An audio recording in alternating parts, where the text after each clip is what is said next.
Assalamualaikum warahmatullahi wabarakatuh. Innal hamdalillah nahmaduhu wa nasta'inuhu wa nastaghfiruh wa na'udzu billahi min shururi anfusina wa sayyiati a'malina. Man yahdihillahu fala mudhillalah wa man yudlil fala hadiyalah. Ashhadu an la ilaha illallah wahdahu la syarika lah wa ashhadu anna Muhammadan abduhu wa rasuluh. Ya ayyuhalladzina amanu taqullaha haqqa tuqatih wa la tamutunna illa wa antum muslimun. Ya ayyuhan nasu ittaqu rabbakumul ladzi khalaqakum min nafsin wahidah wa khalaqa minha zawjaha wa bassa minhuma rijalan katsiran wa nisaa'a wattaqullaha alladzi tasaaluna bihi wal arham innallaha kana 'alaikum raqiba.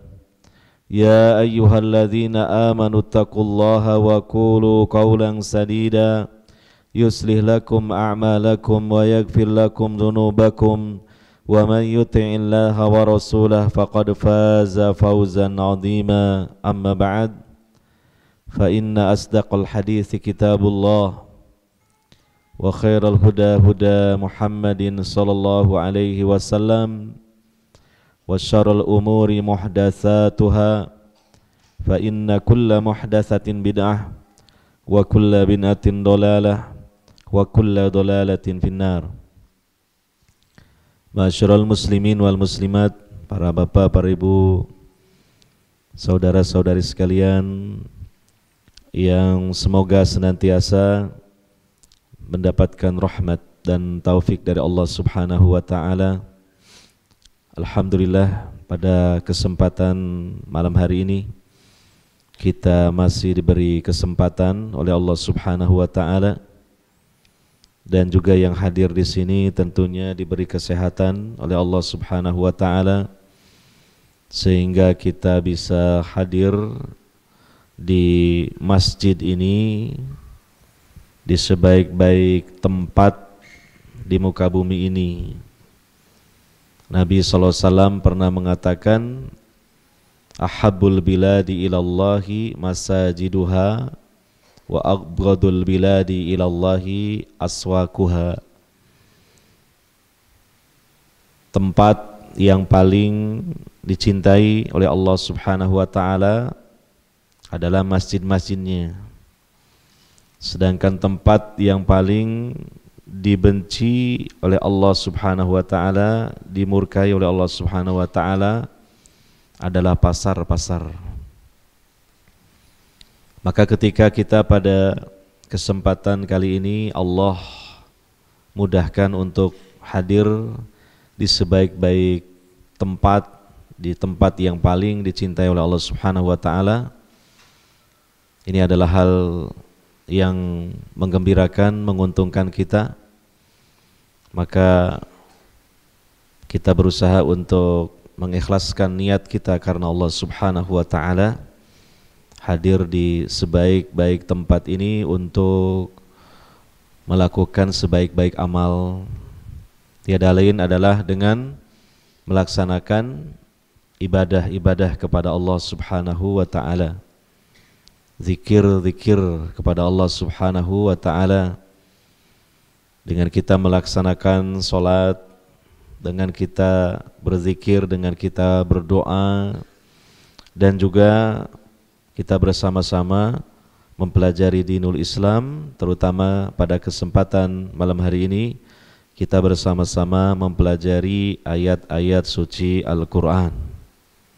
Semoga semua kebaikan, keutamaan yang Allah janjikan bagi siapa yang hadir di masjid dengan tujuan ibadah dan melaksanakan berbagai ibadah kepada Allah Subhanahu wa taala tersebut, Allah Ta'ala berikan keutamaan-keutamaan tersebut kepada kita sekalian. Hadirin wal hadirat yang dimuliakan oleh Allah Subhanahu wa Ta'ala, dibuka Al-Qurannya surah Ali Imran ya. Yang terakhir kita membahas ayat yang ke-85. Wa man yabtaghi ghairal islami dina fala yuqbala min wa huwa fil akhirati minal khasirin. Dan barang siapa yang mencari selain Islam sebagai agama, maka tidak diterima oleh Allah Subhanahu wa ta'ala, tidak diterima darinya, dan di akhirat dia tergolong hamba-hamba Allah yang merugi.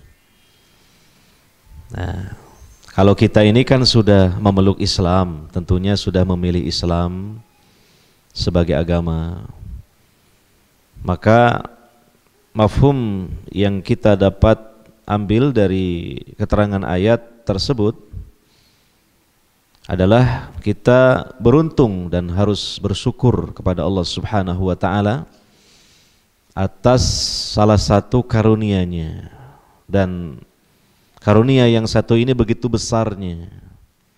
Allah mengkaruniakan kepada kita hidayah untuk memeluk agama Islam. Insya Allah jika ini istiqomah, maka kita di dunia dan di akhirat tidak akan mengalami kerugian. Karena di dalam ayat ini dijelaskan yang memilih selain Islam, mereka adalah orang-orang yang sangat merugi. Ya, di akhirat terutama. Kalau kerugian di dunia barangkali mungkin masih ada kebaikan-kebaikan yang lain yang didapatkan sebagai pengganti, sebagai pelipur lara dan duka. Tapi kalau di akhirat, di akhirat adalah alam pembalasan. Makanya di surah Al-Fatihah yang sering kita baca dalam setiap kita sholat, ya, kita membaca ayat Maliki Yaumiddin, Allah yang merajai hari pembalasan. Maksudnya hari pembalasan adalah hari akhirat. Di sana tidak ada amal, yang ada pembalasan dari amal. Maka ketika di akhirat seseorang dia merugi betul-betul kerugian yang sangat besar, kerugian yang tidak bisa digantikan lagi dengan yang lainnya untuk menutupinya. Ya. Di dunia seseorang tidak memeluk Islam, di akhirat dia tidak masuk ke dalam surga dan dia masuk ke dalam neraka. Nah, maka kita merenung, ya, bersyukur pada Allah Subhanahu wa ta'ala. Ya, dari sekian miliar penduduk bumi ini, ya, mayoritasnya kan tidak memeluk Islam. Memeluk Islam ini minoritas. Nah, kita masuk dalam golongan yang minoritas itu yang memeluk agama Islam. Siapapun kita ini juga, statusnya, tingkat pendidikannya dan sebagainya, ketika kita memang beragama Islam, seorang muslim, seorang muslimah, ini satu keberuntungan yang luar biasa. Maka kita wajib untuk bersyukur kepada Allah Subhanahu wa ta'ala, dan cara bersyukurnya yang paling utama adalah kita memegang erat-erat, memeluk erat-erat Islam ini. Jangan sampai lepas, ya, sampai kita menghadap Allah Subhanahu wa ta'ala, kita mati di atas Islam, ya. Sebagaimana Allah berfirman, ya ayyuhalladzina amanu taqullaha haqqa tuqatih wa la tamutunna illa wa antum muslimun. Wala tamutunna illa wa antum muslimun. Jangan kalian benar-benar mati, meninggal dunia, melainkan kalian adalah hamba-hamba Allah yang memeluk Islam, yang beragama Islam. Ya. Nah, maka ini kita berjuang dalam hidup ini, ya, untuk tetap istiqomah di atas dinul Islam. Ya, tentunya dengan kita mencintai Islam, mempelajari Islam. Nah, Islam itu adalah terdiri dari dua unsur ya, yang paling pokoknya ya, Al-Quran dan Sunnah Nabi Sallallahu Alaihi Wasallam. Itu isi dari Islam, Al-Quran dan Sunnah Nabi Sallallahu Alaihi Wasallam. Maka kemudian kita pelajari ini Quran dan Sunnah Nabi Sallallahu Alaihi Wasallam, karena keduanya ini hakikatnya adalah Islam itu sendiri. Ya. Kemudian juga kita berusaha untuk mengamalkannya dengan ikhlas, ya, dan istiqomah. Dan juga kita banyak berdoa kepada Allah Subhanahu wa taala supaya diteguhkan di atas Islam, istiqomah di atas Islam. Sebab ke depan kita tidak tahu ujian apa yang akan menimpa kita yang mungkin bisa menggoyang dan menggoncang Islam kita ini. Kita tidak tahu. Ya. Jangan kita merasa bahwa pasti ini Islam ini tidak mungkin lepas dari diri kita. Kenapa kita memastikan? Tidak ada jaminan. Kita ini bukan Nabi, bukan Rasul. Ya. Makanya ada doa-doa ya. Di antaranya yang disebutkan di dalam Al-Quran, doa untuk diteguhkan di atas Islam. Rabbana afrigh alaina sabra wa tawaffana muslimin. Ini doa singkat, tapi kalau kita perhatikan ini luar biasa ini. Coba minta apa? Minta dua. Pertama apa? Diberi kesabaran. Yang kedua apa? Tetap diberi Islam. Ini dua hal ini sudah cukup untuk bisa selamat bahagia dunia akhirat. Iya kan? Ya, di dunia yang penuh dengan gelombang fitnah, ujian, cobaan, banyak keruwetan, banyak kesulitan, macam-macam lah. Tetapi kita mohon kepada Allah supaya diberi kesabaran. Itu modal utamanya. Maka kita berdoa, Rabbana afrigh alaina sabra. Ya Allah, curahkanlah, limpahkanlah untuk kami kesabaran. Kesabaran harus diminta kepada Allah Subhanahu wa taala. Karena kata Nabi sallallahu alaihi wasallam itu sebaik-baik pemberian, kesabaran.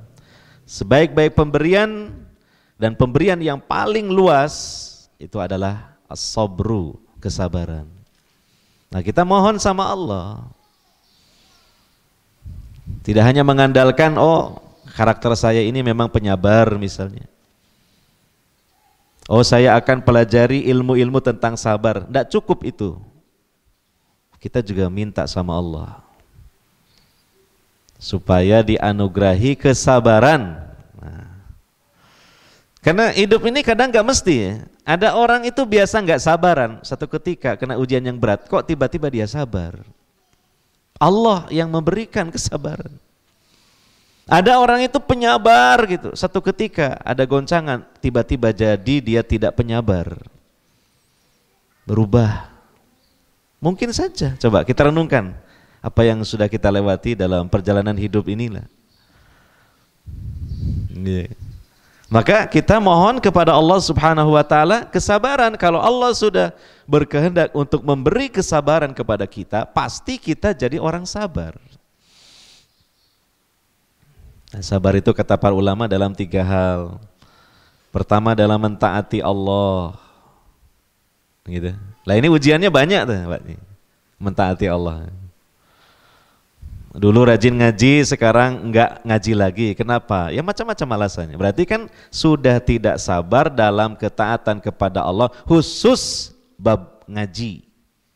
Bukan secara umum ketaatan, tapi khusus bab ngaji. Sudah enggak sabar. Dulu rajin sholat malam, sholat tahajud, sekarang enggak pernah. Berarti apa? Sudah tidak diberi kesabaran dalam ketaatan khusus bab sholat malam. Bukan ketaatan secara umum, bab sholat malam. Gitu. Dulu rajin puasa Senin Kemis, sekarang nggak pernah. Gitu. Padahal ya kalau masalah sibuk sama, dulu juga sibuk.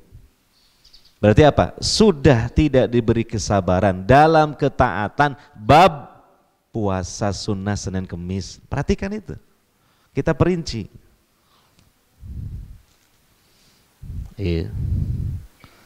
Dulu hadir di masjid untuk salat jamaah di awal waktu, sekarang selalu masbuk, berarti sudah tidak diberi kesabaran dalam ketaatan kepada Allah bab hadir di salat jamaah di awal waktu khusus. Coba kita inventarisir istilahnya bab-bab kebaikan ini. Bisa jadi sudah banyak kesabaran-kesabaran dicabut oleh Allah Subhanahu wa taala. Gitu. Iya kan? Nah, ini diuji, kita semua diuji, macam-macam lah ujian. Kadang nggak terfikirkan di benak kita. Allah yang kirim ujian itu. Intinya apa? Menguji kesabaran kita. Jadi pertama dalam bab ketaatan. Yang kedua dalam meninggalkan larangan Allah. Dulu sabar menundukkan pandangan. Nah, sekarang gak sabar. Nah, ini sudah dicabut kesabarannya dalam bab itu. Gitu. Bab meninggalkan satu larangan Allah Subhanahu wa ta'ala. Dan seterusnya, silakan kita inventarisir sendiri itu, gitu kan. Karena siapa lagi ya daripada orang lain, tentu kita sendiri yang paling paham dan paling tahu tentang diri kita sendiri. Nah, yang ketiga, bab apa? Sabar dalam menghadapi takdir yang pahit. Karena takdir itu ada dua, ada yang manis, ada yang pahit. Kalau yang manis bukan dihadapi dengan sabar, tapi dengan syukur. Kalau yang pahit, itu dihadapi dengan sabar. Nah, jadi kita coba introspeksi diri. Nah, makanya kita selalu mohon kepada Allah Subhanahu wa ta'ala bantuannya berupa dianugerahi kesabaran itu. Ya. Judul besarnya sabar, tapi kalau dijabarkan dan diperinci itu pada tiga bab: bab ketaatan, bab meninggalkan larangan Allah, dan bab menghadapi takdir yang pahit. Saya kira dalam hidup itu intinya dari mulai kita hidup sampai kita meninggalkan dunia ini ujian kesabaran. Maka kita mohon kepada Allah Subhanahu wa ta'ala kesabaran itu. Rabbana afriq alaina sabra. Nah, yang kedua, wa tawaffana muslimin. Dan wafatkanlah kami di atas Islam. Berarti mohon kepada Allah mati husnul khatimah. Cita-cita semua muslim, muslimah, mukmin, mukminah mati di atas Islam, di atas dinul Islam, dan bukan sekedar label Islam, KTP Islam, KTP-nya Pak dia sampai meninggalnya Islam Pak, gitu, tercatat di catatan sipil, bukan itu, tapi dalam catatan Allah Subhanahu wa ta'ala, dalam penilaian dan pandangan Allah Subhanahu wa ta'ala, kita dinilai oleh Allah matinya itu di atas dinul Islam. Nah, makanya ini doa luar biasa, ini doa ini. Ya, Rabbana afriq alaina sabra wa tawaffana muslimin. Baca terus setiap kita berdoa. Baca terus dengan yakin, dengan khusyuk, insyaallah kedua hal tersebut yang selalu kita minta itu dianugerahkan oleh Allah Subhanahu wa ta'ala kepada kita. Mungkin saja keislaman kita ini digoncang karena digoda, diiming-iming, mungkin dengan harta, mungkin dengan jabatan, mungkin yang paling berat bagi laki-laki dengan wanita Nasrani. Ada orang terdahulu tergoda dengan wanita Nasrani, naudzubillah, akhirnya murtad jadi Nasrani. Karena fitnah wanita itu fitnah terbesar bagi kaum laki-laki. Ma taraktu fitnatan ba'di adarra 'ala rijal minan nisa, kata Nabi sallallahu alaihi wasallam. Tidaklah aku tinggalkan sepeninggalku fitnah yang paling berbahaya dan dahsyat untuk kaum laki-laki selain daripada fitnah wanita. Nah, karena kita selalu mohon sama Allah di atas Islam, Allah Selamatkan kita dari fitnah itu sehingga kita tetap di atas Islam. Nah, itu. Digoda wanita Nasrani. Akhirnya kemudian apa? Allah selamatkan seseorang dengan caranya Allah menyelamatkan.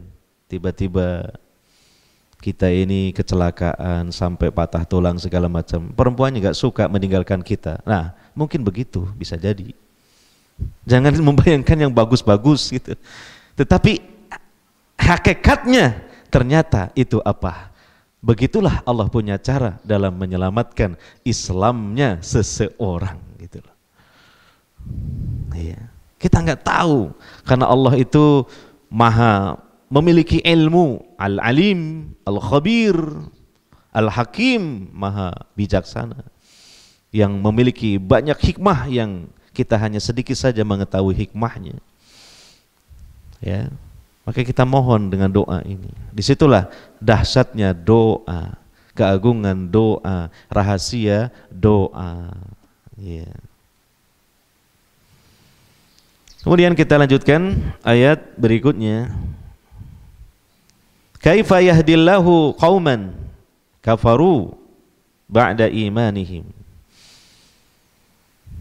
Bagaimana Allah akan memberikan petunjuk kepada satu kaum yang mereka kufur, yang mereka kafir setelah mereka beriman. Wa syahidu, dan mereka telah menyaksikan annar rasula, bahwa rasul itu, jadi di sini ada alif lam ta'rif. Ini namanya alif lam lil ahad, jadi artinya sesuatu yang sudah jelas, sesuatu yang sudah dimaksud, ya. Bahwa di sini ar-rasulnya adalah Rasulullah Muhammad sallallahu alaihi wasallam.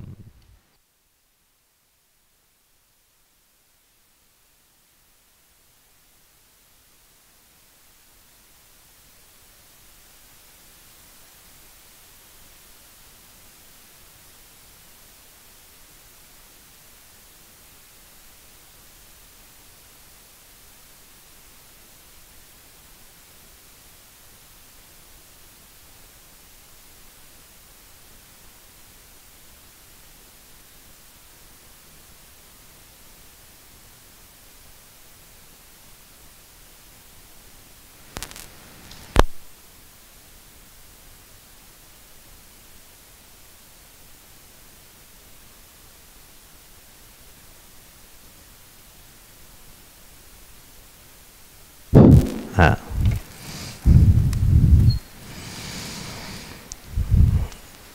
Kita ulangi. Bagaimana Allah memberikan hidayah, petunjuk kepada satu kaum yang mereka itu kafir setelah mereka beriman, dan mereka telah menyaksikan bahwa Rasulullah Muhammad sallallahu alaihi wasallam itu benar. Wa ja'ahumul bayyinat, dan keterangan-keterangan, penjelasan-penjelasan telah datang kepada mereka. Jadi artinya sudah kurang apa sudah. Ya, semuanya sudah sampai kepada mereka, tetapi ya setelah awalnya mereka itu beriman, mereka awalnya beragama Islam, kemudian setelah itu murtad, itu memeluk agama yang lain selain Islam. Wallahu la yahdil qaumadh dhalimin, dan Allah tidaklah memberikan petunjuk kepada kaum yang zalim. Ini kalau kita lihat di tafsir Ibnu Katsir, ya, ada riwayat dari sahabat Ibnu Abbas radhiyallahu anhuma, beliau menceritakan bahwa pada masa Nabi sallallahu alaihi wasallam ini ada seorang laki-laki dari kalangan Ansor, dari kalangan penduduk Madinah, tergabung dalam kalangan Ansor. Dia dari kemusyrikan, kekufuran, ya, masuk Islam, dia beriman kepada Rasulullah Muhammad sallallahu alaihi wasallam. Namun setelah itu kemudian apa? Murtad. keluar dari Islam. Jadi sekelas sahabat saja ada yang murtad. Baik ketika pada periode dakwah Nabi di Mekah, yaitu Abdullah suaminya Romlah.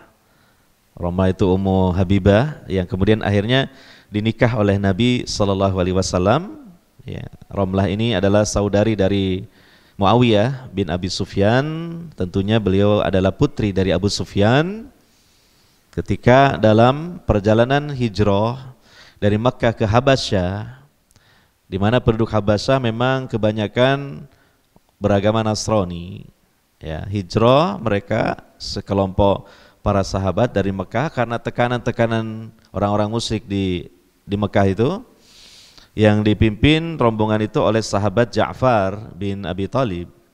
Sesampainya di sana dan mulailah menetap di sana dan berinteraksi dengan penduduk sana, ada satu sahabat yang murtad, terpengaruh dengan ajaran Nasrani. Yeah. Nah, artinya ini menjadi pelajaran bagi kita juga. Demikian juga di Madinah, di periode dakwah Nabi SAW di Madinah, ada orang Ansor. Dia awalnya memeluk Islam, beragama Islam, beriman kepada Nabi SAW. Setelah itu apa? Dia murtad. Namun kata sahabat Ibnu Abbas, ya inilah ya. Perjalanan waktu terjadilah dia kemudian merenung dan merenung, akhirnya dia menyesal. Menyesal, kemudian dia mengutus utusan ya agar menyampaikan kepada kaumnya supaya kaumnya bertanya kepada Nabi Shallallahu Alaihi Wasallam, adakah taubat bagi dia? Maka Nabi Sallallahu Alaihi Wasallam kemudian menyampaikan kepadanya melalui utusan itu, ada taubat bagi dia, artinya boleh dia untuk memeluk Islam kembali. Setelah itu dia beragama Islam dengan sangat baik dan hingga sampai wafatnya. Dan itu nanti sesuai dengan bunyi dari ayat selanjutnya dari rentetan ayat-ayat yang sedang kita bahas ini. Nah, ini pelajaran bagi kita ya. Sekelas sahabat, baik ketika di Mekah ataupun di Madinah, ada yang murtad gitu. Padahal kan dia bergaul dengan Nabi SAW, melihat langsung wujud Nabi SAW dengan kesempurnaan dari akhlaknya, dari perilakunya, dari tutur katanya, dari sikapnya, dari bentuk fisiknya. Sebagian mukjizat juga menyaksikannya. Ya, itu saja apa? Murtad. Nah, maka bagi kita ini yang di belakang ini, yang jauh zaman dan jarak dari Nabi Sallallahu Alaihi Wasallam, yang kita tidak pernah menyaksikan langsung mukjizat Nabi Sallallahu Alaihi Wasallam kecuali satu, yaitu Al-Quran ini. Ini kan kita sedang ngaji mukjizat, jangan diremehkan loh ngaji tafsir itu. Karena kita sedang ngaji apa? Mukjizat Nabi yang tertinggal, dalam artian ditinggalkan untuk kita, yang masih dapat kita saksikan. Nah, kalau mukjizat yang lainnya kan sudah terjadi dan kita tidak menyaksikan langsung ya. Tetapi ada mukjizat yang kita bisa menyaksikan langsung, yaitu keagungan Al-Quran ini ya. Nah, berarti apa? Kita berpikir betapa kita harus berjuang ya. Kita harus banyak untuk belajar tentang Islam, memantapkan keislaman kita. Ketika ada syubhat yang itu menggoyang Islam kita, maka harus bisa terjawab. Dengan cara apa? Kita menuntut ilmu ya. Kita membuka kitab-kitab para ulama, kita bertanya kepada ulama di dalam membantahnya. Karena syubhat itu kalau lama-kelamaan bercokol dalam hati kita dan tidak terbantahkan, itu mengkhawatirkan akan bisa menggoncang keislaman kita. Ya. Ya.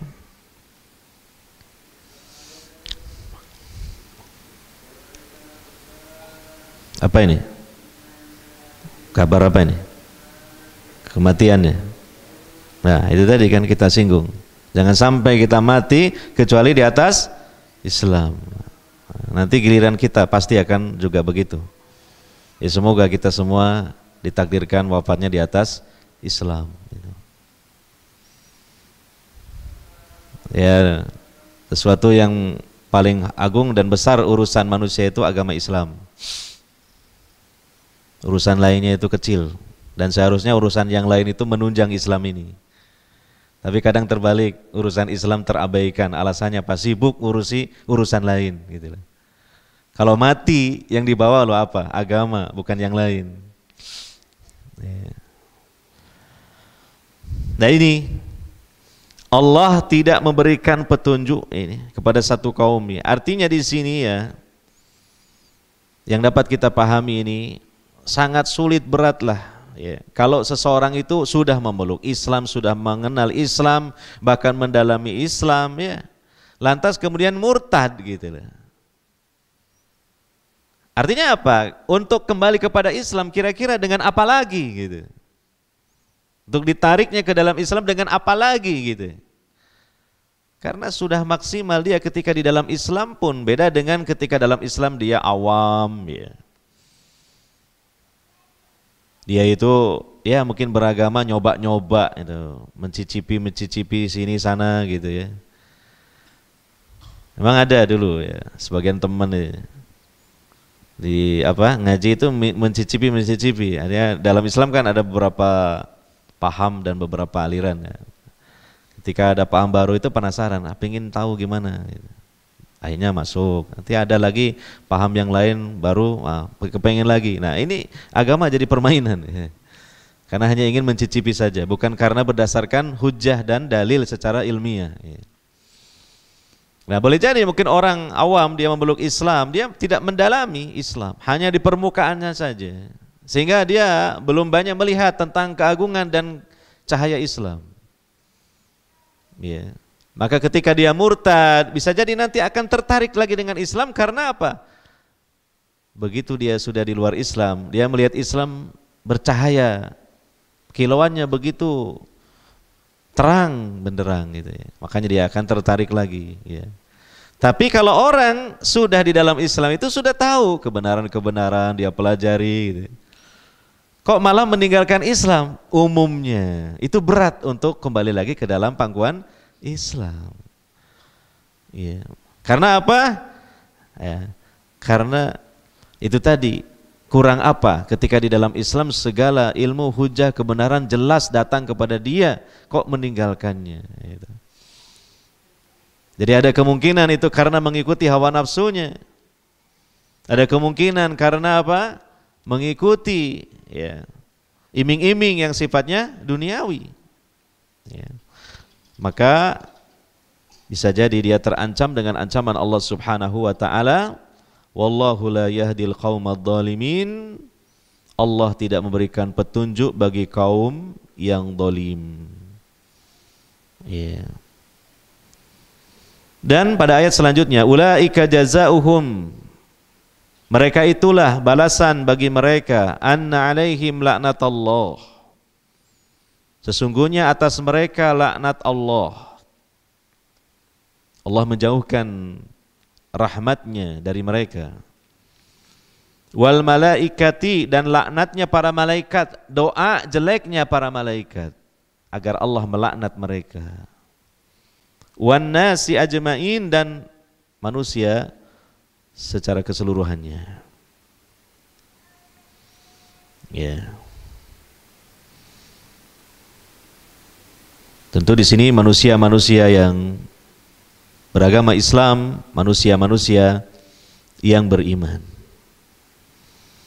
Khalidina fiha, nah itu di akhirat mereka kekal di dalam neraka ya.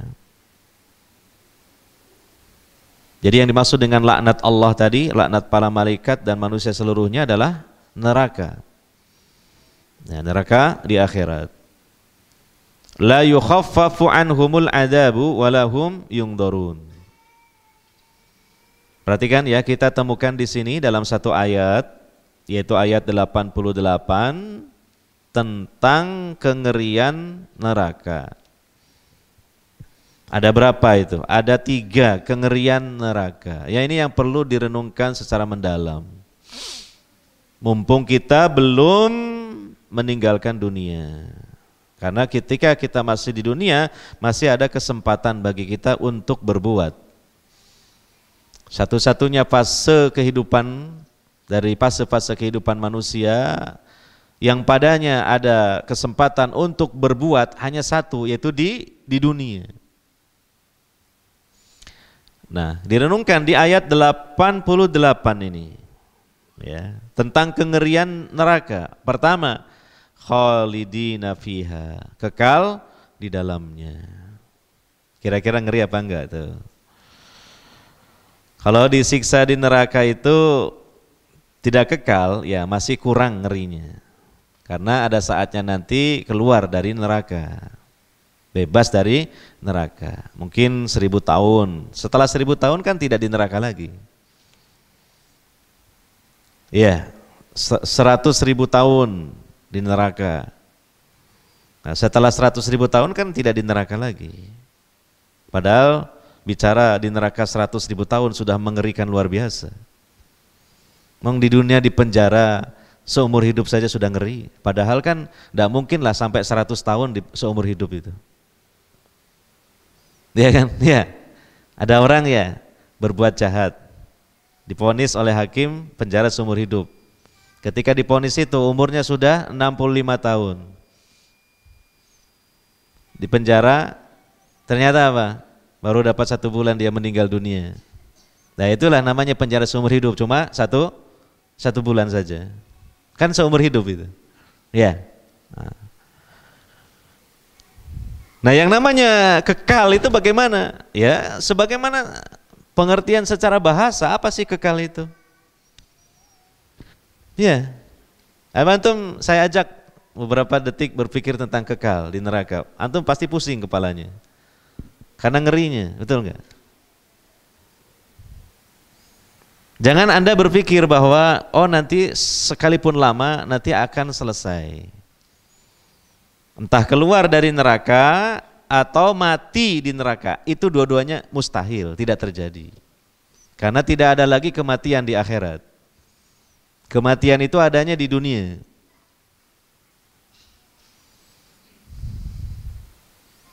Kalau Anda berpikir bahwa nanti akan dikeluarkan dari neraka, nah, itu namanya bukan kekal. Sementara itu namanya. Terbatas dengan waktu.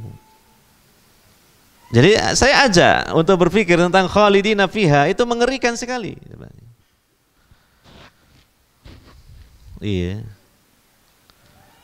Ini satu dari 3 kengerian tentang neraka di ayat ini. Pertama apa? Khalidina fiha.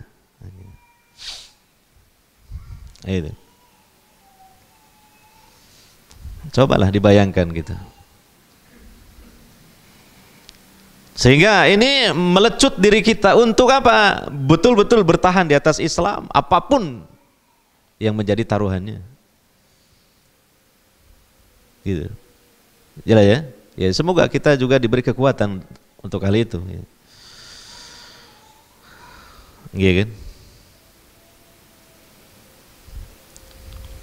Coba dibaca kisah Ashabul Ukhdud, sampai orang lebih baik memilih dilempar ke dalam parit-parit yang penuh dengan kobaran api daripada harus kembali lagi kepada ajaran kekafiran. Kenapa? Daripada nanti di akhirat dibakar di api neraka, tidak dikeluarkan untuk selama-lamanya. Kalau dibakar di parit-parit Ukhdud itu hanya sekejap saja. Karena setelah itu kan mati kan, gitu. Mati. Gitu. Kalau udah mati sudah lain keadaannya. Berpindah alam. Iya.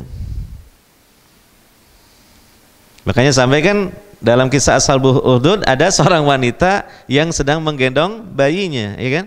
Gitu.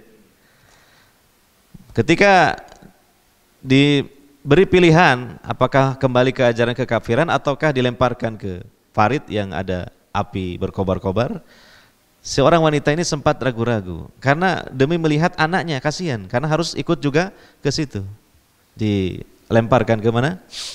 Parit yang berkobar apinya. Tapi tiba-tiba dengan kuasa Allah, ya, si bayi ini bisa ngomong, gitu. Bisa ngomong kan? Kurang lebih, ya ummi isbiri, wahai ibuku sabarlah. Artinya tetap bertahan di atas Islam meskipun harus dilempar ke kobaran api di parit itu. Renungkan itu. Kalau antum baca surah Al-Buruj ketika melewati ayat itu, antum harusnya berpikir mendalam dan gemetar hati kita melewati ayat tersebut. Karena ingat kisah itu, Ashabul Ukhdud. Ya, bandingkan seandainya memilih neraka, ini dalam keadaan dia kafir masuk neraka, tidak ada syafaat bagi orang kafir. Karena syafaat ini bagi orang mukmin. Berarti apa? Khalidina fiha, kekal selama-lamanya di dalamnya. Andaikan di akhirat ada kematian, enak. Berarti kan tidak kekal, sekalipun disiksa di dalam neraka. Tapi tidak ada kematian. Kematiannya Allah rupakan menjadi seekor domba, kemudian disembelih di antara penduduk sorga dan neraka. Kematian di akhirat dimatikan, berarti tidak ada kematian. Kematian di akhirat dibunuh, berarti tidak ada kematian. Itu. Renungkan ini. Ngaji itu kalau kita ingin mendapatkan barokahnya harus direnungkan, diolah, didiskusikan di luar ta'lim, diperbincangkan di majelis-majelis yang lain, tidak hanya di majelis ilmu saja. Tukar pikiran tanpa harus tukaran. Membahas ilmu, nasihat, akhirat di selain majelis ilmu ini. Kalau di majelis ilmu ini kebanyakan yang ngomong kan ustadznya aja gitu. Tidak dialog, tidak tukar pikiran.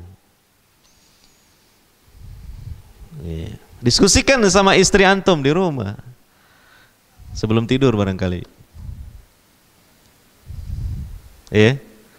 Diskusikan.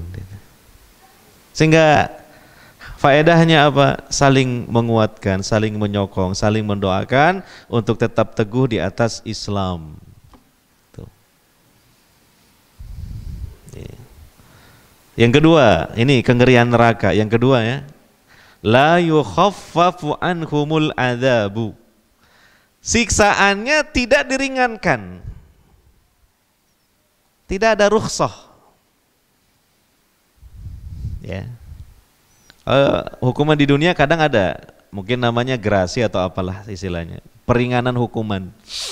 Baik dilihat dari waktunya maupun dilihat dari kualitas penderitaan di dalam tahanannya. Pak, ini dapat keringanan Pak sampean, selnya dipindah ke yang lebih enak. Kalau sel di sini kan kumpul dengan penjahat-penjahat yang lain. Ini sekarang jenengan sendirian saja di satu sel, lebih enak gitu. Atau gini, sekarang sampean dipindah ke sel yang lain Pak, ini selnya full AC, oh enak gitu, dibanding sebelumnya. Lah ini namanya apa? Diringankan siksaannya, gitu. Gitu ya. Tetapi di neraka itu tidak ada istilahnya peringanan siksaan. Kualitas siksaannya itu ya tetap seperti itu. Yeah. Kecuali bagi orang-orang tertentu yang disebutkan dalam dalil gitu. Contoh Abu Thalib seharusnya kan diletakkan di bawah neraka, di neraka dasarnya. Tapi dengan sebab syafaat melalui Nabi Muhammad SAW diringankan siksaannya, diangkat ke permukaannya. Tapi tidak dikeluarkan selama-lamanya.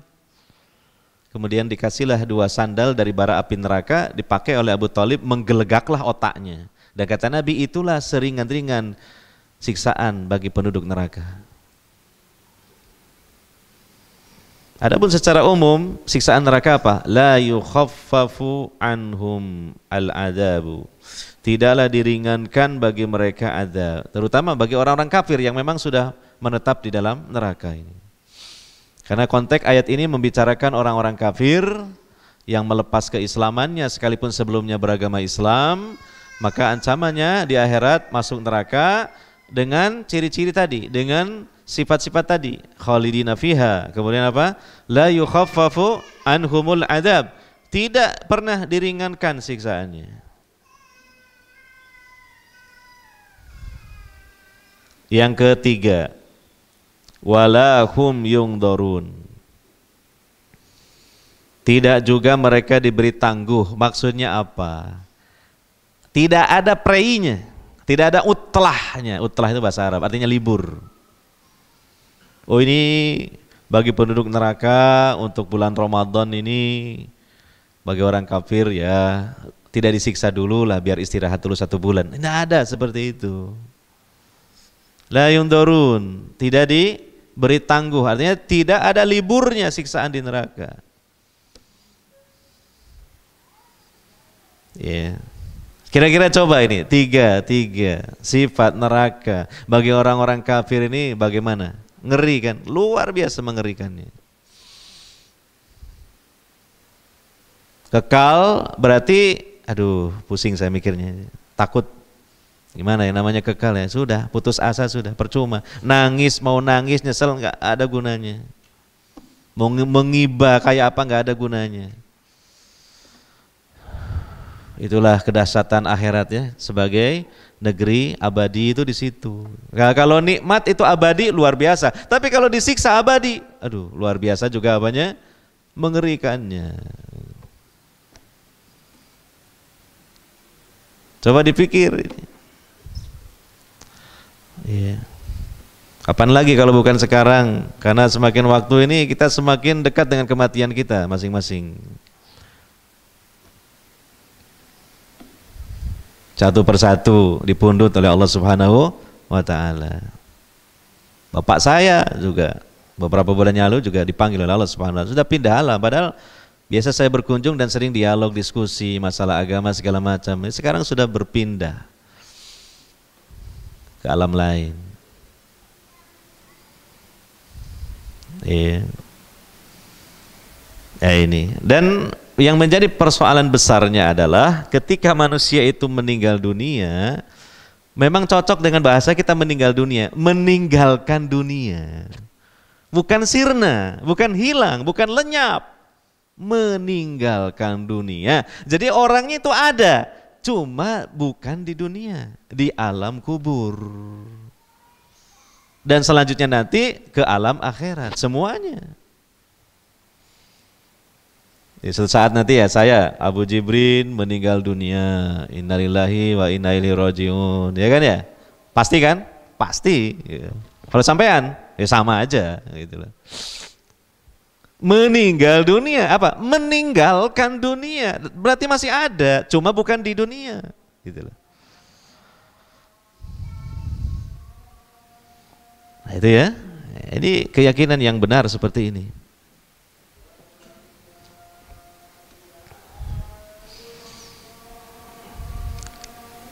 Ya, jadi dengan demikian ini kita semakin kokoh di atas Islam, semakin kita betah di atas Islam, jangan diganti dengan agama lain, jangan berpindah kepada agama yang lain dengan iming-iming apapun, bahkan kita mohon kepada Allah kekuatan dengan ancaman apapun. Siapa yang dia keluar dari Islam karena teriming-imingi sesuatu yang menarik, berarti dia bodoh karena dia memilih iming-iming dunia daripada surga. Siapa yang keluar dari Islam karena diancam, bahkan bukan ancaman yang benar, maka dia bodoh karena dia memilih ancaman dan sisaan yang kecil daripada ancaman dan sisaan yang dahsyat di neraka. Semoga Allah memberikan kepada kita kecerdasan secara spiritual. Kecerdasan secara spiritual. Kemudian illal ladzina tabu mim ba'di dzalika wa aslahu fa innallaha ghafurur rahim. Nah, ini. Sebagaimana sahabat Ansor tadi, itu awalnya kan kafir, masuk Islam. Habis gitu kafir lagi. Setelah itu masuk Islam lagi dan sampai wafatnya Islam dengan keislaman yang baik. Nah, itu karena dia bertaubat pada Allah Subhanahu wa taala.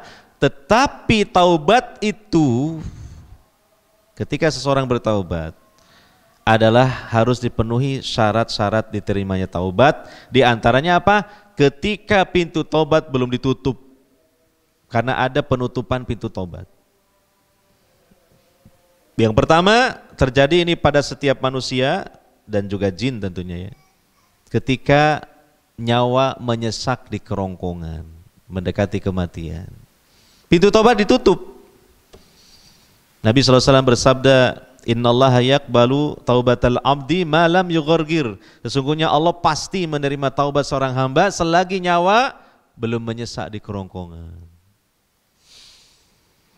Yang kedua, ini penutupan pintu taubat secara umum, yaitu kapan? Menjelang kiamat besar, ketika matahari terbit terbalik dari kebiasaannya, yaitu terbit dari arah barat.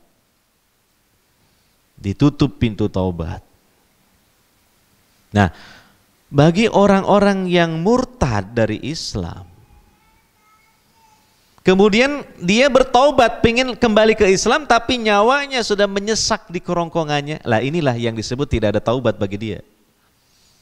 Sebagaimana di ayat yang lain Allah mengatakan, walaisatit taubatu lilladzina ya'maluna sayyi'at hatta idza hadara ahadahumul maut qala inni tubtul an.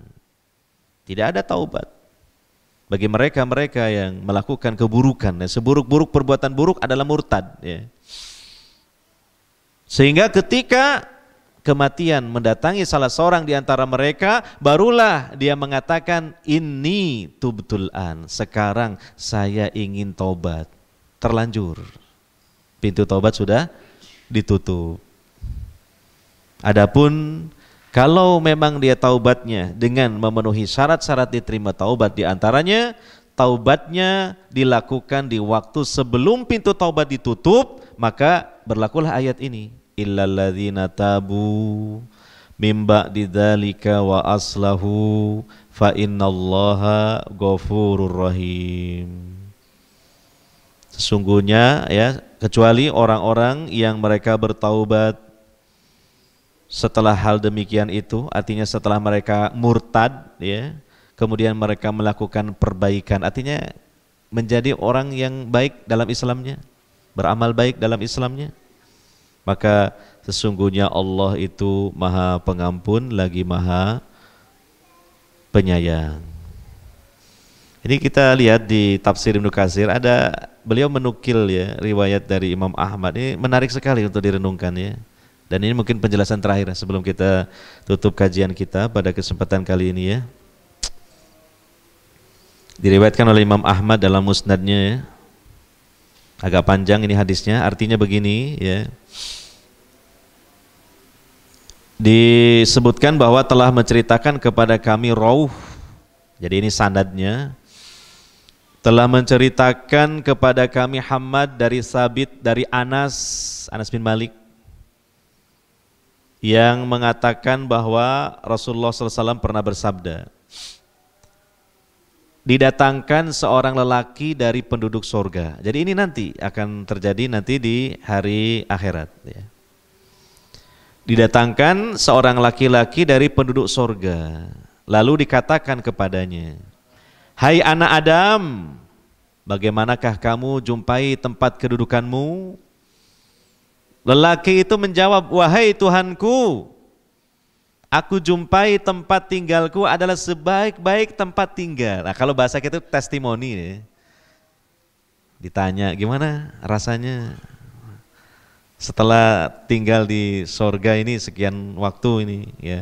Nah, ini kesaksian dari salah satu dari penduduk sorga. Ya, katanya begitu, aku jumpai tempat tinggalku adalah sebaik-baik tempat tinggal. Lantas Allah berfirman, mintalah dan berharaplah. Lelaki itu menjawab, aku tidak akan meminta dan berharap lagi. Loh, saking sudah enaknya di surga, nggak minta yang lain lagi. Mungkin bingung, minta apa lagi? Ini sudah cukup semua. Coba kalau di dunia, mestilah ada kurangnya, gitu. Ayo, Mas, sampean sudah menikah berapa lama? Oh, sudah 1 tahun. Gimana? Oh, Masya Allah, menyesal sayang kenapa nggak sejak dulu, gitu. Terus sampean minta lagi, apa? Ya mungkin saya minta nikah. Nah begitu mah kalau di dunia ya mungkin begitu kalau di dunia. Nah, tapi kalau sudah di sorga itu, nah udah nggak minta yang lain, ini udah cukup dan dia mungkin bingung mau minta apa lagi gitu. Yeah. Kemudian apa? Kecuali aku mohon engkau mengembalikan aku ke dunia. Nah, ada perkecualian. Malah minta apa? Dikembalikan aku ke dunia, lalu aku akan berperang, berjihad di jalan Allah hingga aku gugur di jalan engkau ya Allah sebanyak 10 kali. Mintanya gitu. Oh berarti ini menunjukkan ya juga keutamaan orang yang mati syahid dalam berperang di jalan Allah. Mendapatkan kenikmatan yang luar biasa. Dia mendapatkan 72 bidadari. Orang yang mati syahid di jalan Allah. Gitu. Makanya yang dia inginkan cuma satu, kalau boleh, kalau bisa, balik lagi ke dunia. Lalu dia berjihad dan mati sebanyak 10 kali. Gitu.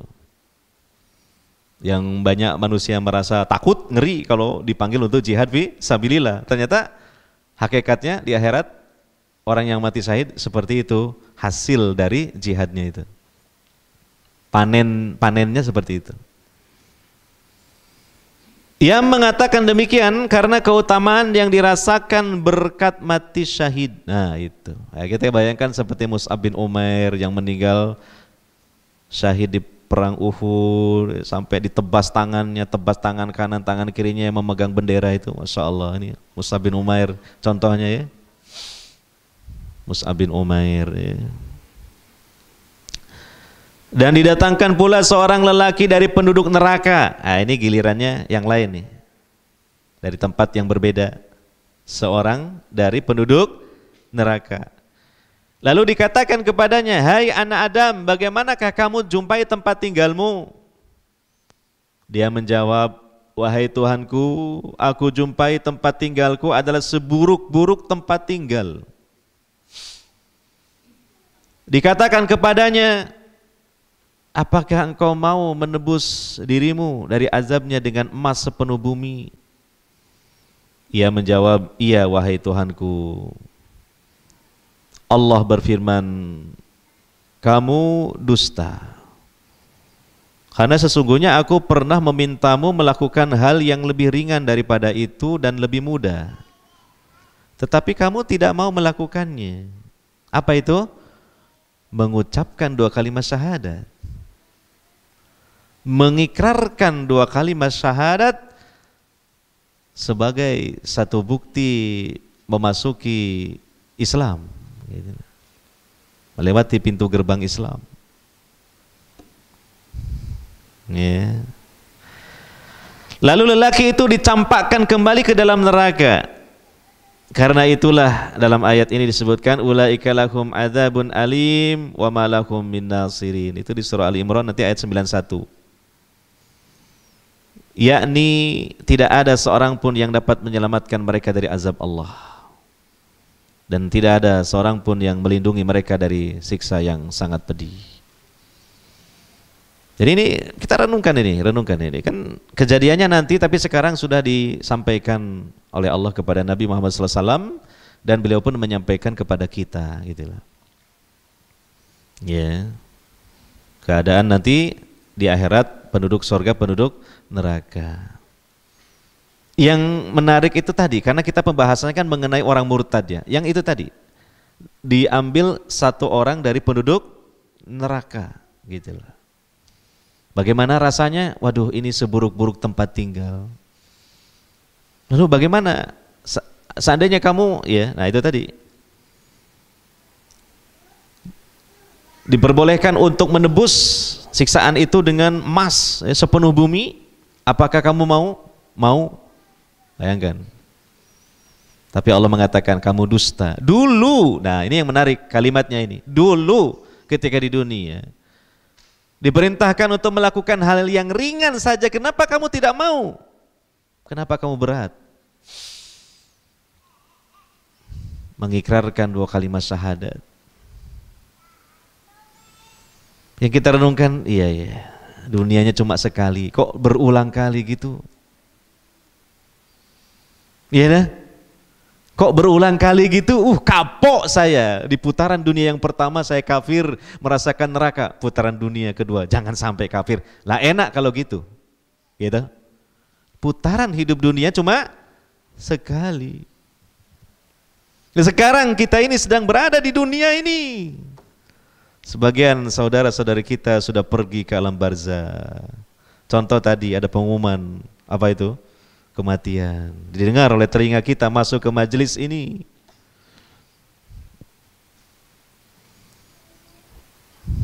Nah ini, mari kita renungkan ya. Kata Ali bin Abi Thalib, tidak ada ilmu tanpa renungan.